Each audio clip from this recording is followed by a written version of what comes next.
नमस्कार, मैं हूं Megha Verma. A1 news TV में आपका स्वागत है। बुलेटिन का रुख करते हैं कुछ खास खबरों से।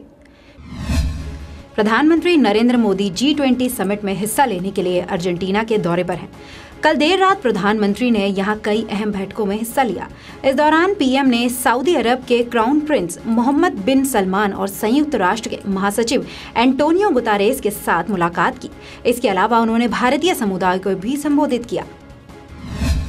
आतंकी संगठन जैश ए मोहम्मद के सरगना मसूद अजहर ने बाबरी मस्जिद को लेकर 9 मिनट का ऑडियो जारी किया है। इस ऑडियो में अजहर धमका रहा है कि अगर भारत बाबरी मस्जिद की जगह पर राम मंदिर बनाता है तो दिल्ली से काबुल तक मुसलमान लड़के बदला लेने को तैयार हैं। उसने कहा कि हम पूरी तरह से तबाही करने के लिए तैयार हैं। इस ऑडियो में मसूद अजहर ने प्रधानमंत्री नरेंद्र मोदी के खिलाफ भी जहर उगला है। किसानों के आंदोलन की वजह से देश की राजधानी दिल्ली में जाम के हालात पैदा हो गए हैं। किसानों के कारण आम आदमी को काफी परेशानी भी हो रही है। ट्रैफिक पुलिस ने कुछ रास्ते भी बंद कर दिए हैं और कुछ रास्तों पर ट्रैफिक की गति काफी धीमी हो गई है और इस वजह से किसानों ने दिल्ली वालों के नाम एक खुला पत्र जारी किया है। ये पत्र सोशल मीडिया पर वायरल हो रहा है। पत्र में उन्होंने ये समझाने की कोशिश की है कि किसान किसी को परेशान नहीं करना चाहते। चूंकि वो खुद परेशान हैं, इसलिए अपनी परेशानी सरकार को सुनाना चाहते हैं। पंजाब के पठानकोट जालंधर राष्ट्रीय मार्ग पर 4 संदिग्ध लोगों को हिरासत में लिया गया है। ये चारों हिमाचल प्रदेश के नंबर की स्कॉर्पियो गाड़ी में सवार थे। पुलिस जिस दौरान नाकेबंदी पर चेकिंग कर रही थी तभी उन्हें हिरासत में लिया गया। बताया जा रहा है कि चारों संदिग्ध फौजी वर्दी में थे। पुलिस अभी भी इनसे पूछताछ कर रही है। उत्तर प्रदेश के मुख्यमंत्री योगी आदित्यनाथ ने हनुमान जी की जाति खोजी थी, लेकिन बीजेपी के केंद्र में मंत्री ने भगवान हनुमान की नस्ल ही खोज ली है। अलवर में विधानसभा चुनाव में प्रचार के लिए आए केंद्रीय मानव संसाधन राज्य मंत्री सत्यपाल सिंह ने कहा कि हनुमान दलित नहीं, आर्य नस्ल के थे। इनकी जाति नहीं बल्कि नस्ल थी।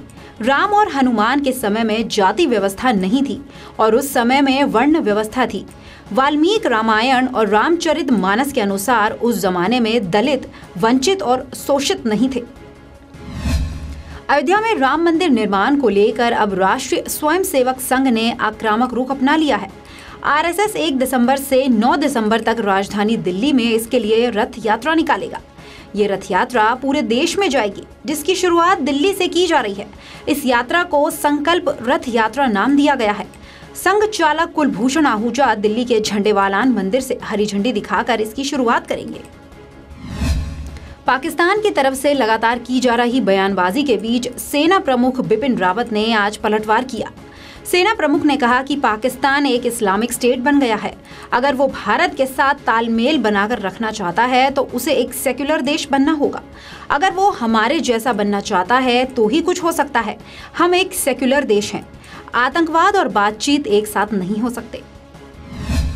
जम्मू कश्मीर विश्वविद्यालय का एक वीडियो इन दिनों वायरल हो रहा है। इस वीडियो में राजनीति विभाग के प्रोफेसर ताजुद्दीन अपने लेक्चर के दौरान शहीद भगत सिंह को आतंकी बता रहे हैं। हालांकि इस बयान पर प्रोफेसर ने माफी मांग ली है। अपनी सफाई पेश करते हुए ताजुद्दीन ने कहा कि मेरे बयान को गलत तरीके से पेश किया गया है। मैं छात्रों को लेनिन के बारे में पढ़ा रहा था। उसी परिप्रेक्ष्य में मैंने कहा कि जब राज्य के खिलाफ किसी तरह की हिंसा होती है तो सरकार उसे आतंकवादी मानती है। किसी ने मेरे 2 घंटे के लेक्चर के वीडियो में से 20 सेकंड का वीडियो शेयर कर दिया। करतारपुर कॉरिडोर खोले जाने को लेकर पाकिस्तान अंतर्राष्ट्रीय स्तर पर खुद को बड़ा दिखाने की कोशिश में जुटा है, लेकिन इसके पीछे की उसकी असली मंशा सामने आ गई है। पाक विदेश मंत्री शाह महमूद कुरैशी ने कहा कि करतारपुर कॉरिडोर के शिलान्यास समारोह में भारत सरकार को आमंत्रित करना इमरान खान की गुगली ही थी, जिसमें मोदी सरकार बोल्ड हो गई और अपने 2 मंत्रियों को पाकिस्तान भेज दिया। नोएडा में एक चीनी कंपनी के 200 कर्मचारियों ने जमकर हंगामा किया। उनका कहना है कि उन्हें बिना नोटिस के काम से निकाला गया है। सेक्टर 63 में चीनी कंपनी के फैसले के खिलाफ नाराज कर्मचारियों ने पत्थरबाजी की और जबरन अंदर घुसने की कोशिश भी की। इस दौरान पुलिस को भी हालात पर काबू पाने में काफी मुश्किल सामने आई। सूत्रों के अनुसार अनुबंधित कर्मियों को इस बदलाव के बारे में पहले ही सूचित कर दिया गया था।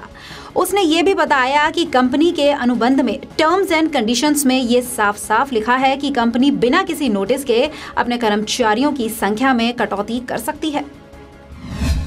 उच्चतम न्यायालय ने लंबित मामलों के लिए न्यायपालिका को जिम्मेदार ठहराने और न्यायिक व्यवस्था की आलोचना करने के लिए केंद्र सरकार को कड़ी फटकार लगाई है।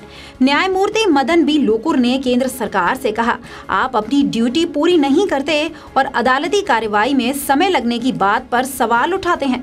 उन्होंने सॉलिसिटर जनरल अमन लेखी से कहा कि सरकार से कहिए न्याय व्यवस्था की आलोचना करना बंद करें। राष्ट्रीय ब्राह्मण युवजन सभा के अध्यक्ष भृगुवंशी आशुतोष पांडे ने कहा है कि योगी आदित्यनाथ के बयान की निंदा की जाती है। उन्हें बयान पर ब्राह्मण समाज से नहीं, सनातन धर्म और हनुमान जी के भक्तों से सार्वजनिक रूप से माफी मांगनी होगी। यदि ऐसा नहीं किया गया तो संगठन उनके खिलाफ कानूनी कार्यवाही करेगा।